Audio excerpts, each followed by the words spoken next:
Vivimos tiempos muy ajetreados.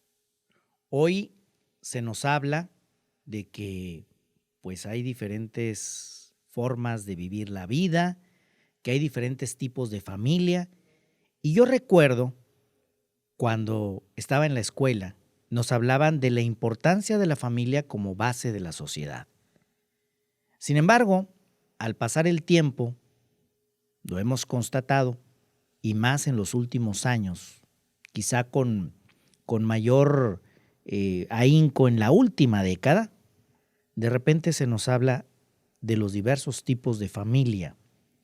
Y entonces empezamos hoy a permitir que las ideologías que son ajenas a la familia tradicional, pues invadan nuestro diario vivir. No se trata de atentar contra las personas, no se trata de discriminar a nadie, se trata simplemente de que debemos defender y mantener la verdad y el modelo de familia que ha perdurado por siempre. Es cierto, las familias tienen problemas, eso no es una novedad. Cada familia tendrá sus propios y muy particulares problemas, de eso no tenemos duda. Pero también nos damos cuenta que siempre, al final, buscamos a nuestra familia. Hay que defender a la familia, hay que volver a la familia. En alguna ocasión leí esta frase que me gustó. Hay que volver a la familia. Y lo digo una vez más, hay que volver a la familia. Hay que trabajar por la familia y hay que recordar que realmente en la familia está la base de la sociedad.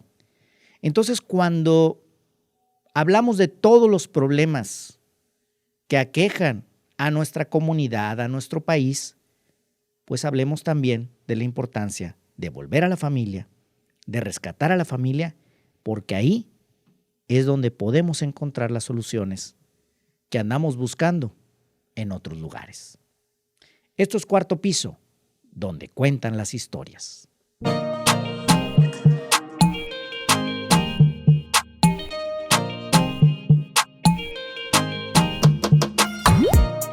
Hola, ¿qué tal? Soy Armando Cavazos y me da mucho gusto que nos acompañen en un episodio más de Cuarto Piso, donde cuentan las historias. Gracias a César Coronado en la producción, David Martínez en la dirección de este espacio y gracias también a ustedes que nos acompañan a lo largo de todo este tiempo en cada uno de los episodios. Les recuerdo que ya estamos en redes sociales, Cuarto Piso con Armando Cavazos en Instagram, en Facebook, también las redes sociales de Base 3 Estudio, desde donde realizamos esta producción, en Facebook, en Instagram y las de un servidor, Armando Cavazos R en Instagram, Armando Cavazos en Facebook y en Twitter. Muchas gracias por sus comentarios, gracias también por estar muy al pendiente. Y en esta ocasión me da muchísimo gusto saludar a un buen amigo que hoy tocó que está de visita en esta ciudad de Monterrey y aprovechamos para invitarlo a Cuarto Piso, Héctor Sampieri Rubac. ¿Cómo estás, Héctor? Muy bien, Armando, muchas gracias. Y un gusto saludarte después de algún tiempo y con la dicha de encontrarnos ahora aquí en Monterrey, tu Así ciudad. es. Oye, pues muchas gracias. Tú eres originario de Jalapa, Veracruz, Es correcto, soy veracruzano, lo traemos en la sangre y en el corazón. pero vives en la Ciudad de México. Pues mira, regularmente sí, ahorita con la pandemia, por toda la situación que hemos vivido, estamos un poco más de tiempo en Veracruz, pero un poco por la cuestión profesional, pues andamos como agentes itinerantes en diferentes ciudades. Ahora toca el turno Monterrey, vengo de estar en Querétaro y de estar en otras ciudades como Tampico, y entonces es una experiencia como de estar aquí y estar allá en diferentes lugares, pero solo Veracruz es bello. Y tú, bueno, Monterrey también, debo decirlo. La verdad es que sí, Veracruz es un estado muy bonito. No he tenido la dicha de estar en Jalapa, sí en Veracruz. Les mandamos un saludo a todos los veracruzanos. Muchas gracias. Es que México es lindo. Hay muchísima diversidad en la tradición, en la gente. Es increíble el país. Oye, Héctor, ¿y tú te has enfocado en los últimos 25 o poquito más, pues has estado impartiendo cursos, conferencias, tienes un coach dialógico, ¿sí? ¿Es correcto? Es correcto. Pero tú eres licenciado en Ciencias de la Familia por el Pontificio Instituto Teológico Juan Pablo II para las Ciencias de la Familia.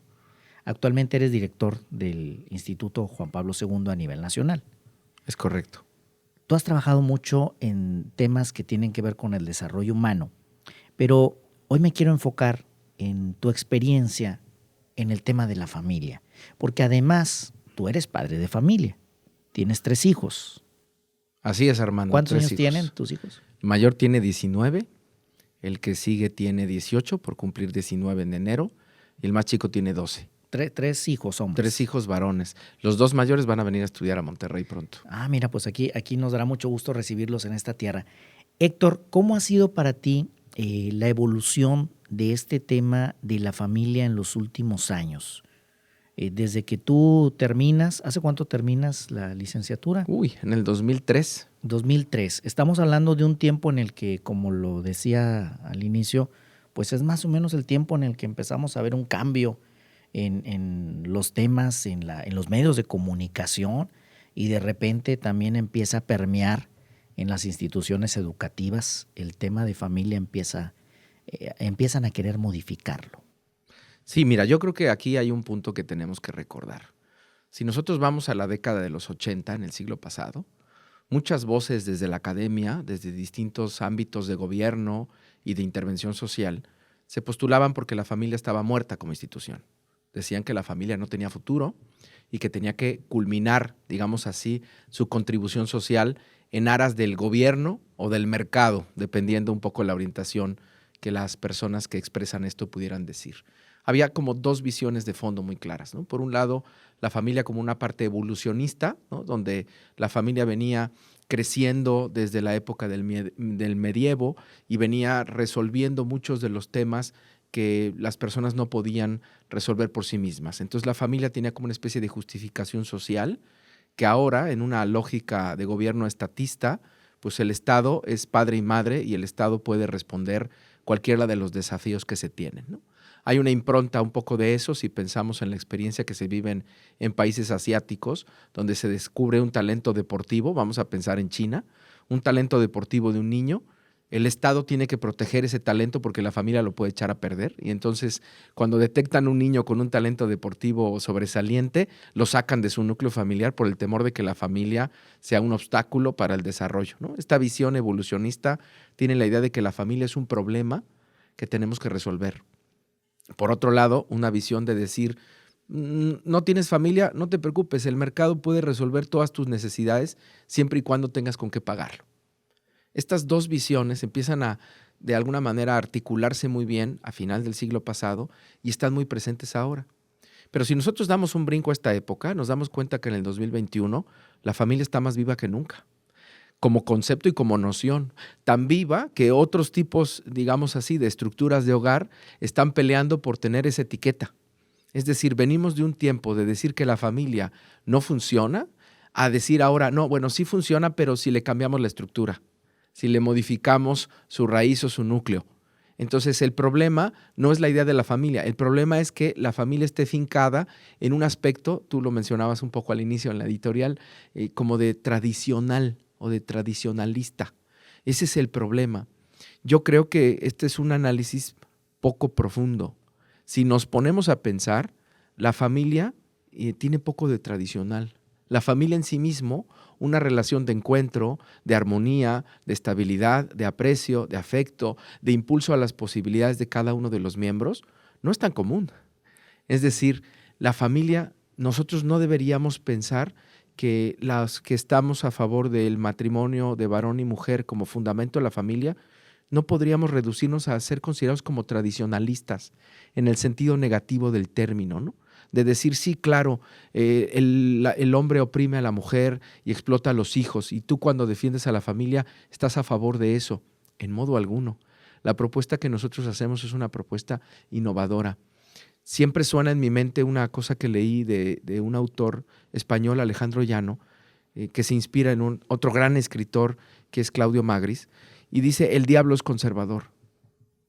El diablo es conservador porque cree que el hombre no puede cambiar, porque está sujeto a sus instintos y está sujeto a sus tendencias negativas, y el diablo no le apuesta y no le genera una expectativa al ser humano. Yo creo que el verdadero concepto de ser conservador es ese concepto de pensar que las cosas no pueden mejorar. Y entonces, paradójicamente, los que apareceríamos como conservadores estamos dispuestos a pensar que el hombre puede cambiar y puede mejorarse. Y esto lo vemos como un ejemplo puede ser la evolución de la sociedad en los aspectos, por ejemplo, tecnológicos, ¿sí? Nos hemos tenido que adaptar. O sea, el hombre puede evolucionar. Tenemos esa capacidad. Como familia tenemos que hacerlo.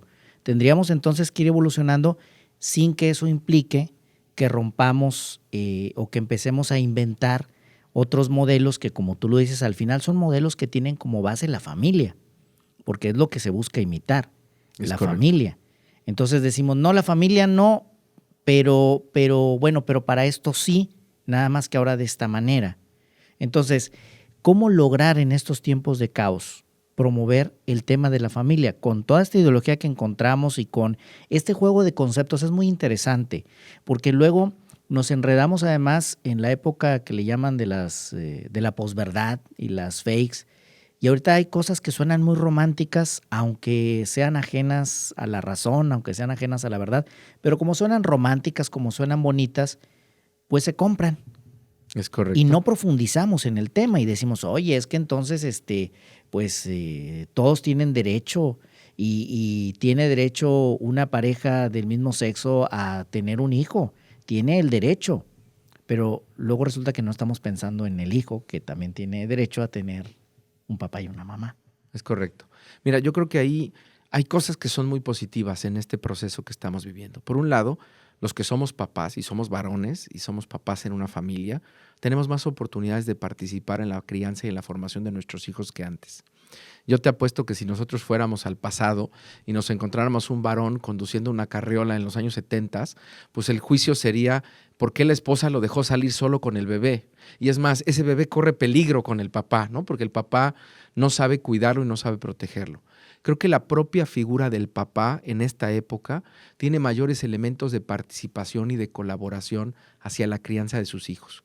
No solamente estamos diciendo que nos interesa que esté papá y mamá en casa, sino que papá y mamá participen activamente y comprometidos en el proyecto de formación de sus hijos.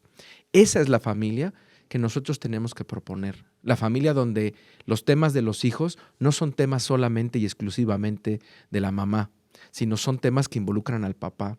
Y entonces cuando tenemos un papá comprometido y sumado a la educación de sus hijos y tenemos una mamá sumada y comprometida a la educación de sus hijos, es cuando entonces la posibilidad de que la familia sea un espacio de crecimiento del capital humano es donde se concreta. Yo recuerdo ahorita que lo dices, hace años, cuando uno iba a las fiestas infantiles y era como, pues veías a las mamás en las fiestas infantiles, eran las que estaban ahí, y los papás ahí aislados. Con la cerveza. Pero también al paso del tiempo me he dado cuenta que ese cambio ya se nota y entonces vemos involucrados al papá y a la mamá en la fiesta. Por poner un ejemplo muy simple, ¿sí? En las juntas de las escuelas también era, pues en aquella época veías a las mamás presentes nada más en las juntas, en los festivales, en las actividades, más ni siquiera no había festival del Día del Padre, ¿no? Ahora la pandemia, bueno, ha cambiado un poquito esto, pero antes de la pandemia ya empezábamos a ver con esta cercanía en las escuelas, pues ya papás participando en las juntas, en las actividades. Es decir, esa es la parte positiva y es la parte de cambio en donde de eso se trata, de que se involucren ambos. Como dice por ahí un meme que andaba circulando en internet, es que no estás haciendo un favor como papá al cuidar a tus hijos, pues no es un favor, es parte de lo que te toca hacer. Es correcto. Yo creo que eso es importantísimo. O sea, cuando estamos pensando en el comparativo de diversas estructuras de hogar, vamos a llamarle así porque creo que eso sí es, ¿no? Estructuras de hogar. Y estamos esperando que las diversas estructuras den los resultados similares. Uno tiene que empezar a revisar lo que hay ahí. Y lo que hay ahí, nosotros en el instituto hemos publicado un libro de Fernando Pliego Carrasco, que es uno de los grandes investigadores que se tienen en México sobre estos temas, y queda muy claro que diferentes estructuras generan resultados sociales diferentes. Y entonces, en ese sentido, es como un salto al vacío el que estamos dando ahora, asegurando que los resultados sociales van a ser los mismos independientemente de la estructura. Eso es un salto al vacío. ¿Qué resultados tenemos? ¿Qué indicadores tenemos? ¿Qué estudios tenemos? ¿Qué seguimiento tenemos? No tenemos nada. Tenemos una intuición, como tú dices, fundamentada en el romanticismo de yo creo que es lo mismo, yo creo que es igual, yo creo que el resultado va a ser exactamente el mismo. Y muchas veces en esta polémica de los estudios a favor y estudios en contra de estos temas, no se comparan las mismas cosas. Hay ocasiones que se comparan en estudios estructuras de hogar con 2 varones al cargo del cuidado de los niños y se compara contra una madre soltera. Nada más por eso estamos cambiando y estamos comparando cosas equivocadas. Incluso también se comparan estructuras de 2 mujeres atendiendo hijos y se compara contra una estructura de un varón ausente y desapegado de la educación de sus hijos y la madre que carga con toda la responsabilidad. Pues es que la ecuación va a salir mal. Y es que aquí también es importante. La familia no solo se trata del cuidado y de la alimentación y de la educación de los niños. Porque los adultos pueden cuidar y educar niños, pero ¿en qué sentido trascendente a futuro? Es decir, esto es mucho más complejo que solamente ponernos de acuerdo en quién le va a dar de comer a los niños y quién va a asegurar su sustento. ¿Y quién los va a trasladar a la escuela? Y quién los va a cambiar a la escuela y los va a trasladar a la escuela. Muchos de los estudios que fundamentan las estructuras de hogar diferentes establecen que se tiene un mejor cuidado con los niños, que es mejor 2 varones preocupados por el cuidado de los niños que varón y mujer. Pero igual el comparativo no responde a ningún rigor estadístico. Incluso ni siquiera se le pregunta a los niños en qué consideración están mejor. Es decir, este estudio se hace pensándole a los adultos, oye, ¿cómo crees que estás educando a tus hijos? Pues bien. ¿Tú dirías lo mismo que yo en un estudio? No, yo estoy educando muy bien.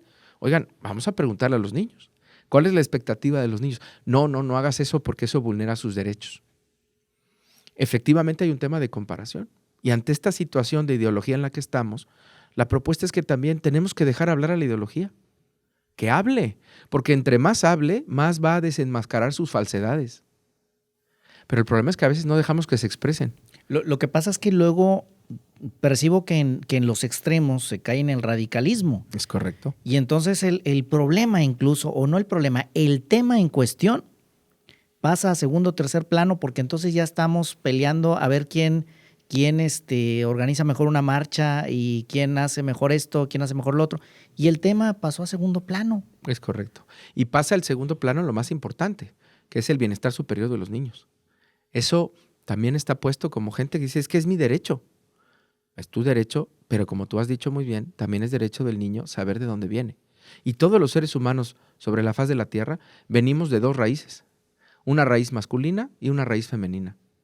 Y eso, aunque traten de llevarlo al laboratorio, se requiere de los mismos elementos. Se precisa, a menos que estemos postulando la importancia o la presentación de la clonación, que éticamente no pasa ningún examen sobre una técnica realmente válida, ¿no? Como no en cuestión técnica, sino en cuestión ética. Entonces, por un lado, es importante que nosotros sepamos expresar que este tema de familia va más allá de solamente alimentar y de solamente darle ropa y educación a los hijos. Hay que dar sentido de vida, hay que dar significado de vida. Y en ese sentido sabemos que el encuentro entre un varón y la mujer comprometidos con sus hijos brinda sentido de vida. De las otras estructuras, perdón que lo diga así, no lo sé, porque no hay nada, porque no hay estadística, porque no hay reporte, porque no hay informe. El único estudio que estuvo de una manera tomando una decisión hacia adelante fue el de Mark Regenerus en la Universidad de Texas, que hizo un comparativo de estructuras de hogar, y ese comparativo de estructuras de hogar lo hizo consultando a jóvenes que ya estaban adultos y que crecieron en esos tipos de estructura de hogar. El estudio fue súper atacado por tema ideológico y súper desacreditado. Y iban a casa de este hombre y le rociaban la puerta y le ofendían su seguridad y la de su familia, porque lo que demostró es que las estructuras diferentes generan resultados diferentes. Los menores índices de adicción, los menores índices de tema de dependencia del gobierno en programas de asistencia social, los menores índices de desempleo estaban vinculados a una estructura de hogar que podríamos decir tradicional, pero como hemos dicho, de tradicional tiene muy poco. Un varón y una mujer comprometidos en el desarrollo de sus hijos entrega socialmente mejores resultados. ¿Qué tendríamos que hacer como sociedad ante la situación que estamos viviendo, ante este caos que hay de ideologías y ante pues también una realidad en la que papá, mamá, hablando de esta estructura, tienen que trabajar, tienen que coordinarse, tienen que compartir, pero a veces no es tan fácil, porque todavía cargamos un poco con esas situaciones del pasado, en donde hay un poco de resistencia. ¿Qué tendríamos que hacer o cuál sería el punto de partida a partir de donde nos encontramos? Mira, yo creo que hay 4 cosas que tenemos que hacer y te lo resumo en 4 verbos muy concretos. En primer lugar, tenemos que reconocer lo que la estructura de varón y mujer comprometidos aporta socialmente. Tenemos que reconocerlo y tenemos que estar dispuestos a ver la realidad y no por querer poner una estructura distinta, porque como has dicho es romántico o adecuado, vamos a dejar de considerar la realidad. Hay que ver la realidad. Varón y mujer comprometidos en la educación de sus hijos genera capital humano. Y esto lo encuentras en Gary Becker, por ejemplo, ¿no? Premio Nobel de Economía. Estructuras de hogar en este sentido de varón y mujer generan un resultado. Hay que reconocerlo. En segundo lugar, hay que apoyarlo. Es decir, si las familias, si los matrimonios no cuentan con las habilidades para la crianza de los hijos, hay muchas maneras de poderles hacer desarrollar esas habilidades. Hay escuelas de padres, hay cursos, hay una gran cantidad de recursos didácticos y de aprendizaje que están al servicio de las familias. Nosotros en el instituto hemos generado una gran oferta para, a través de extensión universitaria, a través de diplomados, poder ayudar a la familia a desarrollar herramientas para elevar la calidad de su relación y de su encuentro interpersonal. Entonces tenemos que apoyar a que la familia cada vez tome conciencia de lo que le corresponde y que lo haga. En tercer lugar, yo te hablaría de defender, porque efectivamente tenemos que defender la estructura de la familia en el sentido de que no pierda y no se vacíe de significado y de sentido. Y en cuarto lugar, habría que promover, y esto lo tienen que hacer los medios de comunicación.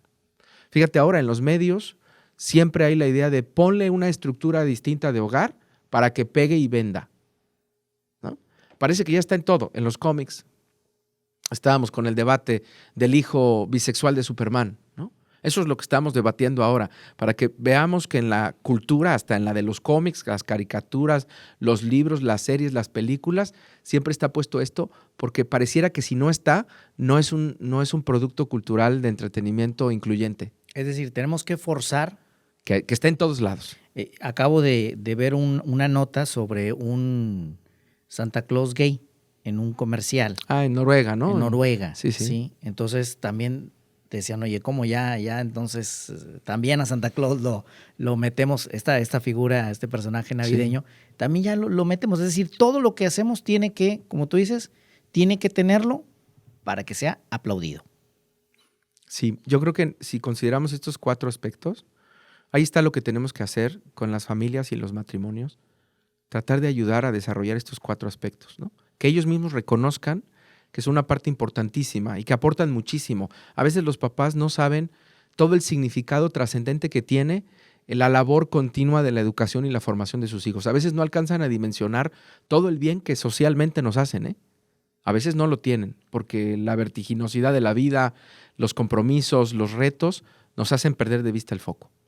Además, tenemos que ayudar a desarrollar esas capacidades y esas habilidades. Además, tenemos que ayudarles también a defenderse, a asociarse. Tiene que haber cada vez más asociaciones de familias trabajando por familias.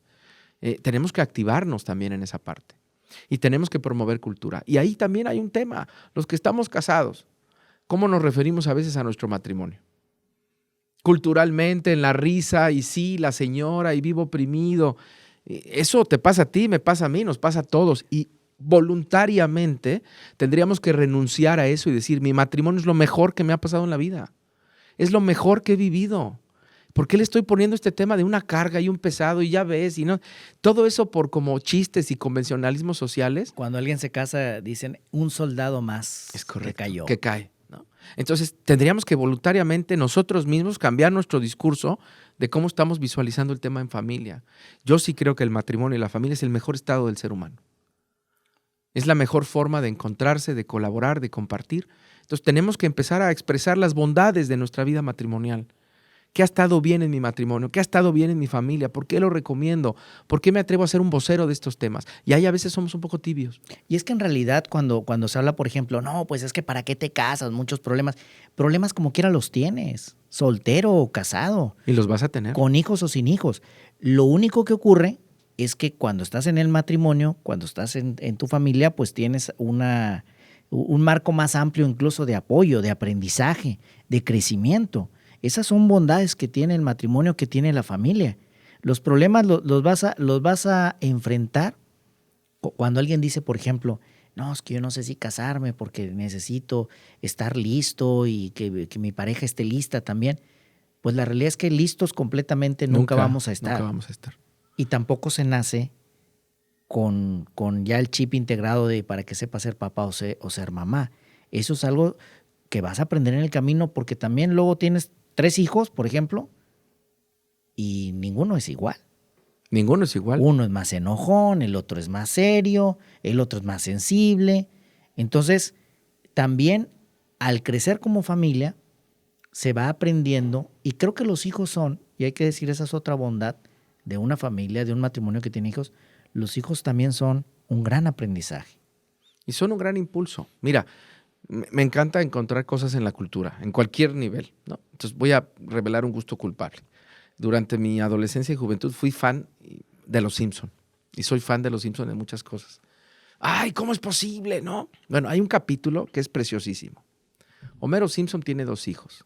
Renuncia a la planta nuclear y vive muy bien con lo que gana y no tiene que esforzarse, va al boliche, comparte con los cuates y es feliz. Y en un punto su esposa le dice que están esperando otro bebé y que el dinero no alcanza.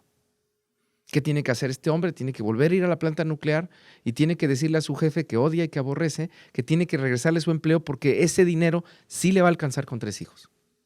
Te estoy hablando de probablemente el ser más obtuso que ha sido creado sobre la faz de la tierra en el mundo de la fantasía, ¿no? El paradigma del idiota, Homero Simpson. Va y pide este trabajo y su jefe le recompensa su regreso con una placa que en inglés le dice: estarás aquí para siempre. Para siempre. Y él lo que hace es que, con recortes de las fotos de su hija, transforma la expresión en hazlo por ella. Con las letras en inglés, do for her. Hazlo por ella. Es decir, los hijos son impulso. El matrimonio es encuentro y es alianza. Y uno tiene que decidir, ¿para qué voy al matrimonio? ¿Nada más para tener un papelito o voy ahí para construir la mayor alianza para mi proyecto de vida? Porque así tendría que ser considerada. Hacemos alianzas en la empresa, hacemos alianzas en la escuela, hacemos alianzas en el gobierno.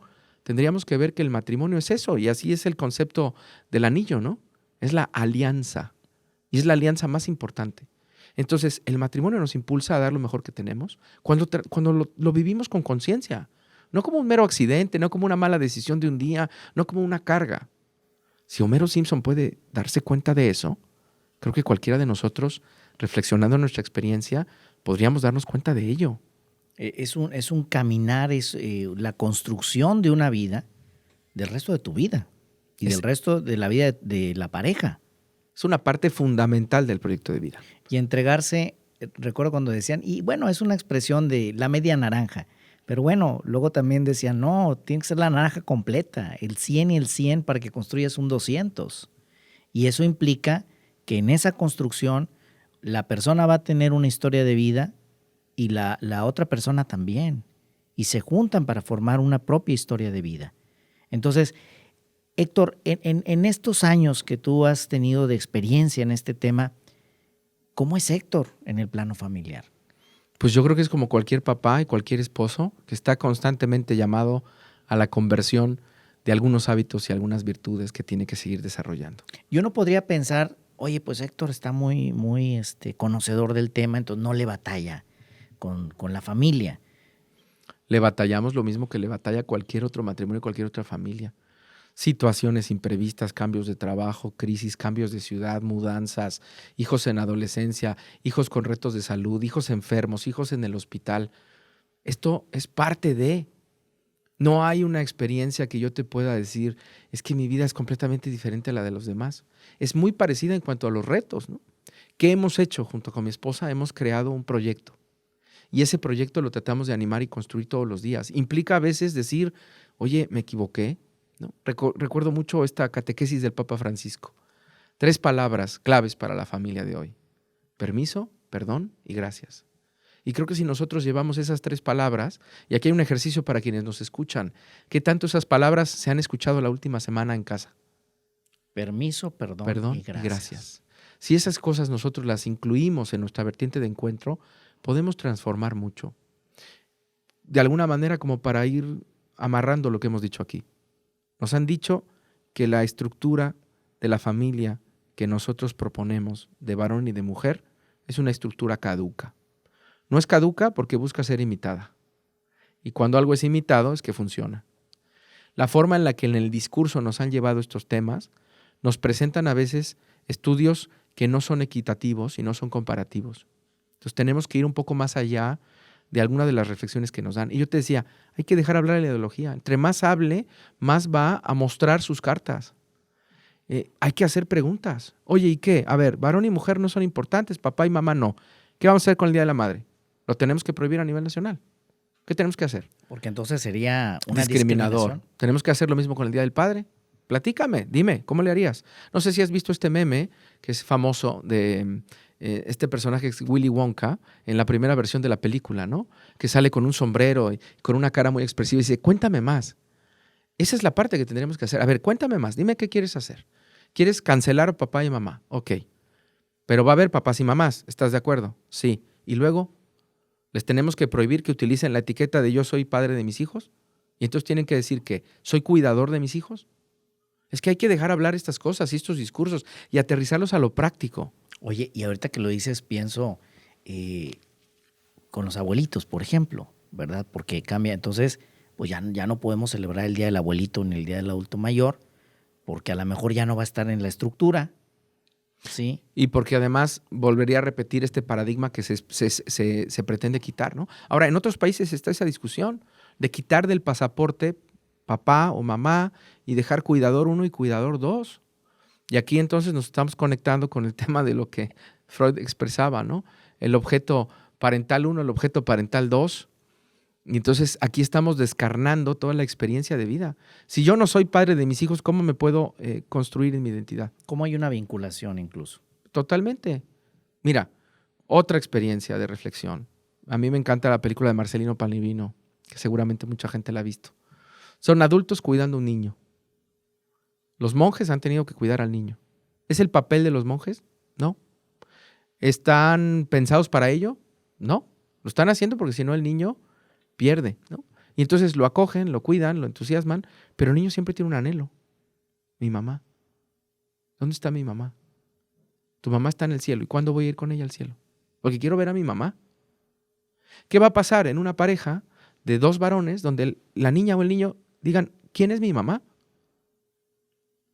¿Y qué va a pasar cuando descubra que mis papás para tenerme le pagaron un dineral a la mujer que me parió para no dejarme crecer con ella? ¿Qué va a pasar ahí? Es decir, con la mamá. Con la verdadera mamá. ¿Qué le vamos a decir a ese niño? ¿Qué le vamos a decir a esa niña? ¿La ideología puede responder todas las preguntas? No, no puede. Está imposibilitada. Entonces, dejémoslo que hable y hagámosle las preguntas adecuadas. Alguna vez tuve una discusión en Twitter, ¿no? Tú y yo somos tuiteros y ahí nos hemos encontrado muchas veces, pero alguna vez decía en esta discusión que se tuvo si efectivamente había esquemas que eran discriminadores. Y yo decía, bueno, es que, por ejemplo, la lactancia. Sabemos hoy que la lactancia le brinda al niño una gran cantidad de defensas y genera un apego psicológico importante. Y eso es una cuestión biológica. Biológica. Entonces, sé que hay fórmula, ¿no? Me dicen, ok, sí, pero los propios servicios médicos y los propios de salud te están diciendo a la mamá constantemente, no le des fórmula, dale pecho. Ese es el tema, ¿no? Entonces, ¿qué pasa en un hogar de 2 varones? Se tiene que usar fórmula. Y entonces, si yo comparo un varón de un niño con 2 varones que ha crecido con fórmula a un niño que ha crecido con su madre, que además le ha lactado, este niño tiene mejores defensas biológicas que el niño de la otra estructura de hogar. Ahí hay una diferencia que no se puede cancelar con un plumazo ideológico de decir esto no pasa y esto no tiene un peso. Y con un concepto romántico. ¿Y qué tendría que hacer el gobierno? Crear una red de madronas, crear una red de mujeres que lacten para que los niños en estas estructuras de hogar distinto puedan tener acceso a la lactancia. ¿Vamos a tener que hacer eso? Porque Si no, es discriminador. Y entonces terminamos los seres humanos cosificándonos, siendo cosas, siendo objetos que están al servicio de una estructura, pero no esta parte de la que hablamos, que va más allá de todo esto, esta parte de cercanía, de afinidad, de vínculo. Pero ahí está la muestra. Es más, simplemente para poder que estas estructuras cubran esa imitación, pues el bebé que van a adquirir bajo el método que sea, tuvo que haber sido concebido con el elemento masculino y femenino. No lo puedes quitar.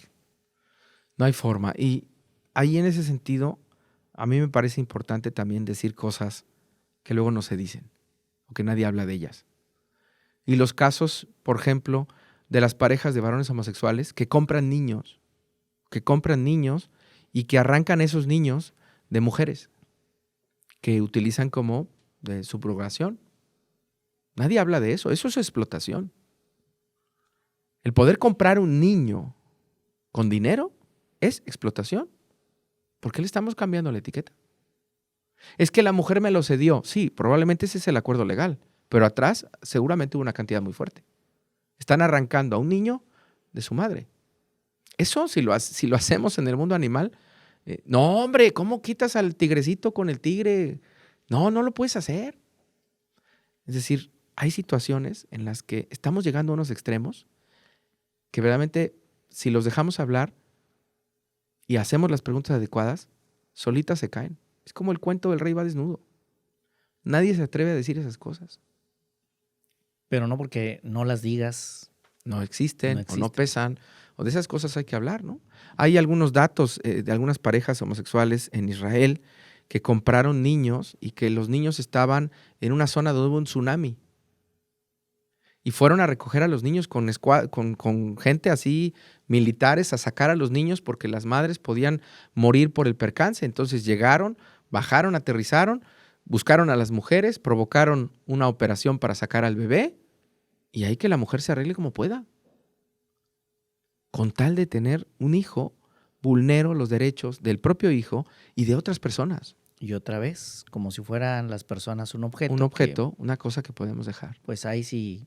Si la televisión ya no funcionó, pues sí, ni modo que se la lleve el de la basura, ¿no? Y dentro del propio mundo, dentro del propio espectro, tú te encuentras personas con una mentalidad y con una forma de vida homosexual que te dicen, yo lo que menos quiero es tener un hijo.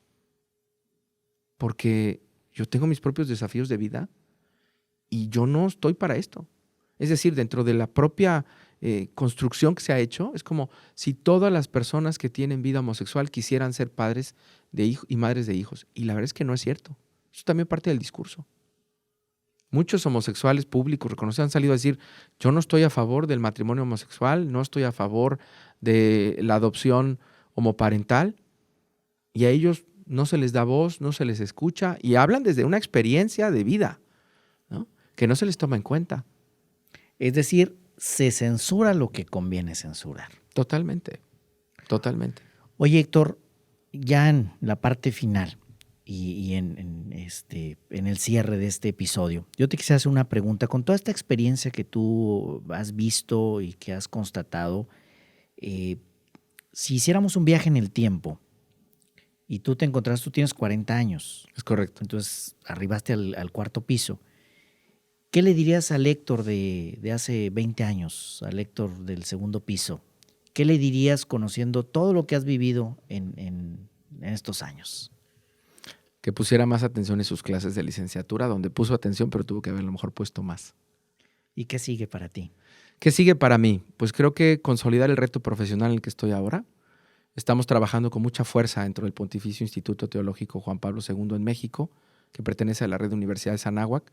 Estamos ampliando nuestra oferta educativa, estamos brindando programas de maestría, programas de licenciatura, programas de acompañamiento y educación continua para profesionales que trabajan a favor de la familia. Necesitamos más manos, necesitamos más personas que se atrevan a formarse y a prepararse para dedicar de manera profesional, y yo lo pongo entre paréntesis también, y redituable, porque a veces se piensa que dedicarse a esto no da para vivir. Y creo que es importante decir, es un trabajo honesto, completo y que te brinda oportunidades de desarrollo. Entonces, necesitamos consolidar más esa oferta académica, lo estamos logrando, y necesitamos seguir impulsando esta alianza a la que hemos llamado.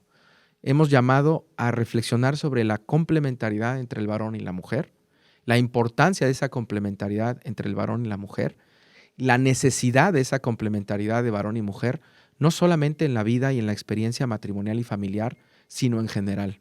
Si nosotros revisamos los equipos más exitosos de una empresa o de una organización que lidera, tiene que ver con que han integrado muy bien varones y mujeres y que colaboran y que construyen juntos. Eso pasa en la empresa. Tiene que pasar también cada vez más dentro de casa. Esta alianza implica reconocer qué significa ser papá, qué significa ser mamá, qué significa ser esposo, qué significa ser esposa, pero desde una decisión vital. ¿Qué significa para mí? Y a partir de eso, ¿qué tengo que hacer? Tenemos que acompañar a los matrimonios y a las familias en esa reflexión que es personalísima. Y para eso necesitamos especialistas. Y por eso hemos creado programas y tenemos más de 30 años dedicados a esto en México.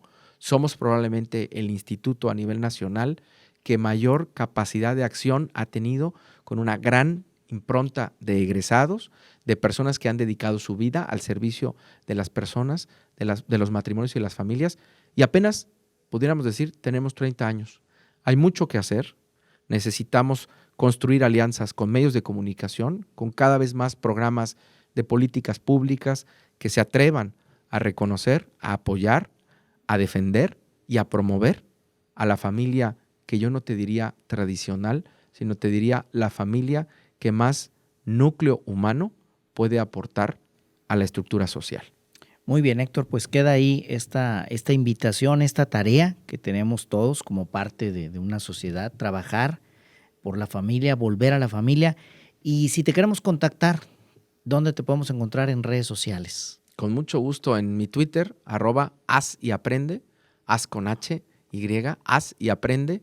Ahí estoy para servirles y también pues dejar los medios de contacto que ojalá en las notas del programa te pudiéramos dejar para que tú lo compartas con la audiencia, de nuestro plantel aquí en Monterrey, que está ahí en Padre Mier, donde está toda nuestra oportunidad de trabajar en conjunto para quien esté interesado, y nuestra página www.familia.anahuac.mx. Perfecto, pues ahí queda. Te agradezco mucho, Héctor, que nos hayas acompañado aprovechando tu visita a esta ciudad de Monterrey. Muchísimas gracias, Armando. Un gusto verte de nuevo. Gracias, Héctor Sampieri Rubac, por acompañarnos en este episodio. Muchas gracias. Hasta luego. Y gracias también a ustedes que estuvieron en este episodio de Cuarto Piso, donde cuentan las historias. Agradezco a César Coronado en la producción, David Martínez en la dirección de este espacio. Les recuerdo que estamos en redes sociales, Cuarto Piso con Armando Cavazos en Facebook, en Instagram, ahí para que nos sigan y compartan sus comentarios, sugerencias y recomendaciones. Ya nos vamos. Muchísimas gracias por acompañarnos. Soy Armando Cavazos. Recuerden que lo mejor de la vida es tener la oportunidad de vivirla. Dios nos bendice a todos. Cuarto Piso, donde cuentan las historias.